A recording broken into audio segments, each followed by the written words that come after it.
et bienvenue pour ce nouveau numéro de l'Actu Comics, votre émission qui revient plusieurs fois par semaine pour vous raconter les dernières actus de la planète comics avec l'ensemble des news ciné, comics, télé et évidemment VOVF de la planète comics. Tout ce qu'il faut savoir, c'est dans l'Actu Comics. On commence avec le box-office de Madame Web. Vous le savez, le film s'est fait déchiqueter avant même d'être sorti. C'est le tribunal du web.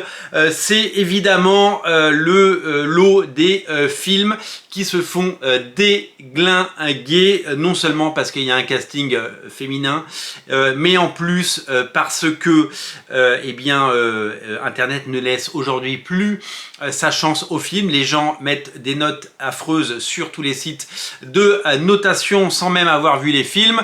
On vit dans ce monde, il faut faire avec, c'est dégueulasse, mais c'est comme ça. Le film n'est pas si nul que ça, il est pas bon, hein, clairement, hein, mais il n'est pas si nul, il ne méritait pas... En fait, ce film, c'est un 10 sur 20, quoi. Il a tout juste la moyenne, quoi. Il a un 9,5 sur 20, voilà. Et quand on regarde les notes, il se prend du 2 sur 20, il se fait défoncer, il se fait déchiqueter, et les réseaux sociaux, les internets d'aujourd'hui laissent passer ces messages de haine envers les gens, envers les populations, envers les films, envers les œuvres. Et voilà, donc le film il méritait l'indifférence parce qu'il n'est pas bien. Mais il ne méritait pas tout ça. Bon, le film, il s'est pris les pieds dans le tapis, comme convenu. Il a rapporté 17 millions de dollars aux États-Unis ce week-end. Alors, c'est quand même plus que le forecast, hein, puisqu'il était annoncé à 14. On peut y voir un éclair et de la lumière. Et en tout, il est à 50 millions de dollars dans le monde pour son premier week-end. Alors, c'est un petit budget, on le sait. Les gens sont très inquiets sur la rentabilité des films. Vous le savez, j'espère qu'il sera rentable, j'espère que tel studio ne perdra pas d'argent. Et honnêtement, ça vous empêche de dormir de savoir que Warner, Marvel, Sony, Columbia, Universal, Paramount, ils perdent de l'argent sur des films. Vous pensez vraiment que ces gens-là vont mourir? Ouais, il y a des studios qui ont disparu, mais ils se sont fait absorber. Ils n'ont pas disparu. Les personnages, les catalogues, ils sont rachetés, hein, donc les personnages continueront à exister, vous inquiétez pas. Faut vraiment pas s'inquiéter des bids, hein, c'est pas grave. Surtout quand c'est des majors. Hein. Si c'est un indépendant qui a mis tout son PEL et son livret A dans un film et que le film est bon et qu'il marche pas, ouais, il y a une forme d'injustice. Et là, c'est triste pour les gens qui vont tout perdre. Mais quand c'est Universal, Marvel, Sony ou Paramount, c'est pas grave. C'est pas grave. Le film en France, il a fait 172 000 entrées en 5 jours. C'est pas beaucoup. C'est vraiment pas beaucoup quand on y pense. C'est un score assez famélique, comme dirait l'autre. C'est un score tout petit. Et c'est un score qui, évidemment, reflète le peu d'engouement qu'il y a pour ce film. Je suis allé le voir. Vous êtes nombreux à aller le voir. Je vous encourage pas à y aller. Vous savez, à chaque vacances, hein, Toussaint, printemps, hiver, été, il y a des films pour aller, quand on a du temps à passer avec ses enfants. Et l'offre pour les vacances d'hiver de cette année, elle était assez minable, hein. Il n'y a pas grand chose à aller voir. J'allais pas aller voir Opération Portugal 2, Cocorico, Chien et Chat, Les Chèvres, ou tous ces films-là. Donc du coup, j'ai choisi Madame Web. Et bon, c'était pas le meilleur film de l'année, mais ça va, j'avais pas les yeux qui saignaient, comme avec Ant-Man 3 et avec Thor 4 par exemple, ou The Flash. Vraiment, je vous invite à regarder ma chronique postée il y a exactement 24 heures pour voir ce que j'en ai pensé avec mesure et discernement. Qu'est-ce que je peux vous dire d'autre au niveau des infos comics? On va parler d'une nouveauté intéressante. Parce que, vous le savez, en ce moment, Marvel ne fait qu'annoncer, je ne l'avais pas forcément dans cette information, tous les tie-in, tous les numéros, toutes les mini-séries, les one-shots qui vont paraître. Il y en aura des dizaines et des dizaines autour de l'événement de l'été qui s'appelle Blood Hunt. Donc je vous parle pas de tout ça parce que ça ne m'intéresse pas. Je pourrais vous évoquer le fait que toutes les séries s'arrêtent en juillet et que même des épisodes qui ont été sollicités chez Marvel ne sortiront pas. Donc on sait très bien que ça va s'arrêter net pour l'ère Krakoa et que donc il y aura un relaunch. Pour le moment on n'a pas d'infos sur le relaunch chez X-Men. On espère qu'il y aura des grands noms, des stars. On espère que... Mettez-nous Dick Kirwan sur les X-Men, mettez-nous David Marquez, mettez-nous des grands noms, mettez-nous des superstars, quoi. On en rêve. Greg Capullo sur Wolverine, ça c'est confirmé. Il y a une mini-série qui s'appelle Deadpool Wolverine World War 3, Troisième Guerre mondiale, par Joe Kelly qui a fait du Deadpool toute sa vie, et Monsieur Adam Kubert qui lui a fait du Wolverine toute sa vie. Il avait fait du Wolverine dans les années 90, du Weapon X, et c'est lui qui avait fait le relaunch de l'ère Krakoa pour Wolverine. Et ben il revient sur Wolverine, crossover Deadpool Wolverine de Joe Kelly et Adam Kubert. Et ben ça fera un joli 100%, ça fera un bel album. Ben ça fait plaisir parce que je pense qu'il y a moyen de s'amuser avec cette série. Au niveau des comics en version originale, deux informations, enfin plus que deux informations. La première, c'est l'annonce d'une nouvelle série chez McFarlane Productions. Vous le savez, il y a Spawn, King Spawn, Gunslinger et une série qui s'appelle The Scorch, vous les connaissez. Il y a d'autres séries qui arrivent. Il y a le Rat City qui est le Spawn 2099. Il y a Sam & Twitch Case File avec Kudransky au dessin. C'est sur Sam & Twitch. Voilà, il y a plein de séries qui vont, des mini-séries ou des maxi-séries ou des séries régulières qui naissent dans l'univers de Spawn. Et ben il y a une nouvelle série qui s'appelle Monolith.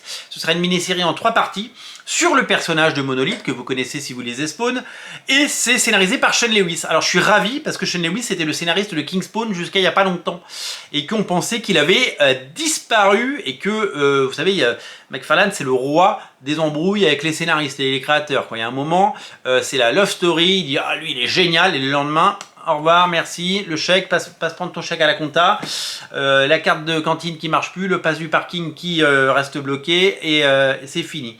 Donc Monolith, nouvelle série de Sean Lewis, on sera là pour la regarder.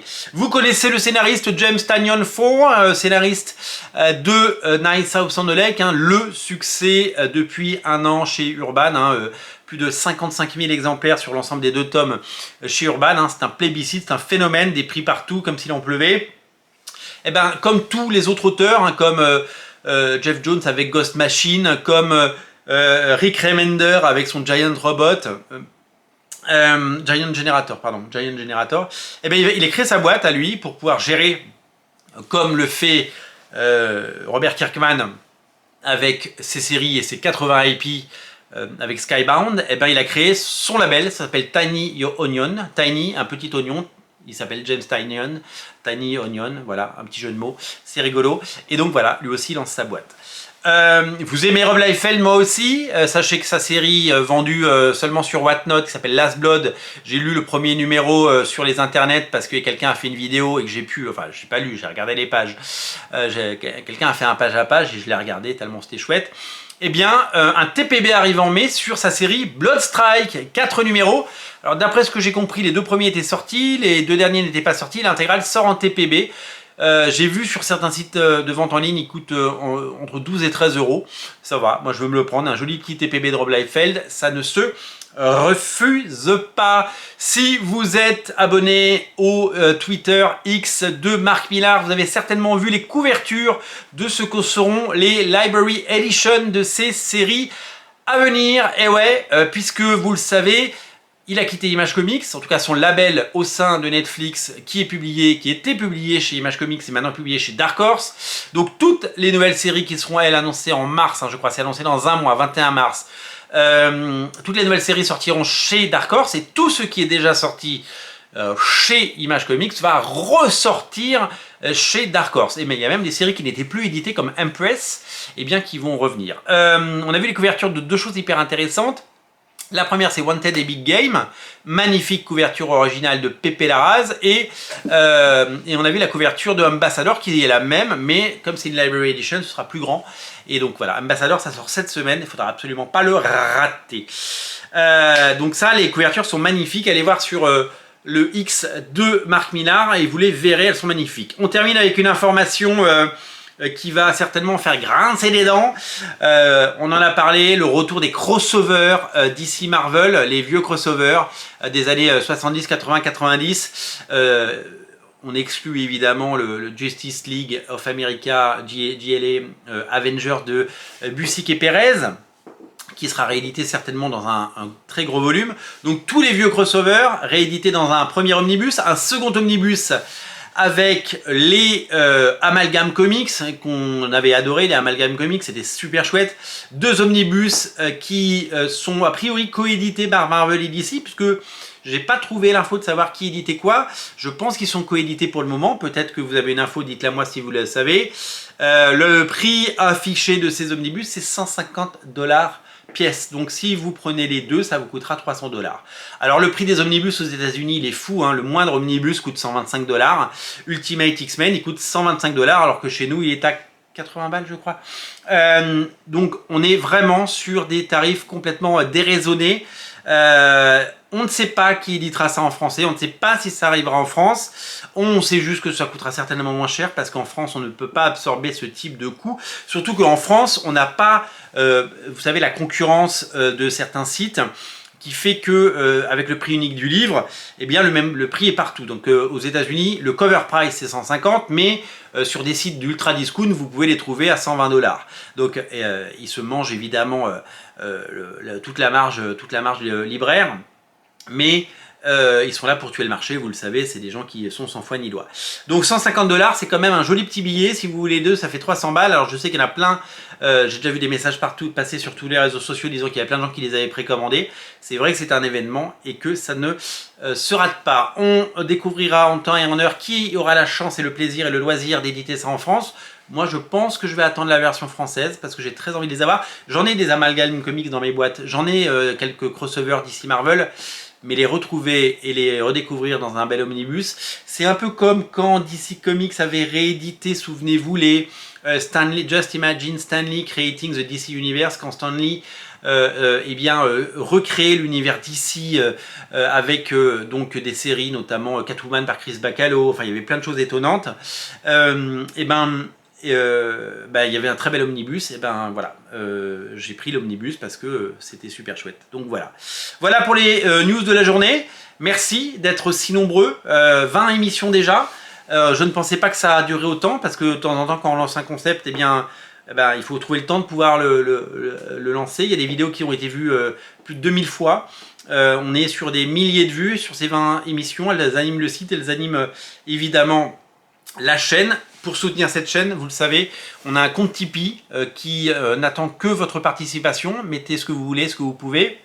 Et puis sinon, un pouce en l'air, un commentaire, un partage et évidemment une interaction. Merci pour tout cet amour et merci d'être aussi nombreux tout simplement sur cette chaîne parce que sinon, je ne continuerai pas et je ne prendrai pas ce plaisir que j'ai à évidemment lire et découvrir tout ça. Merci à vous, salut.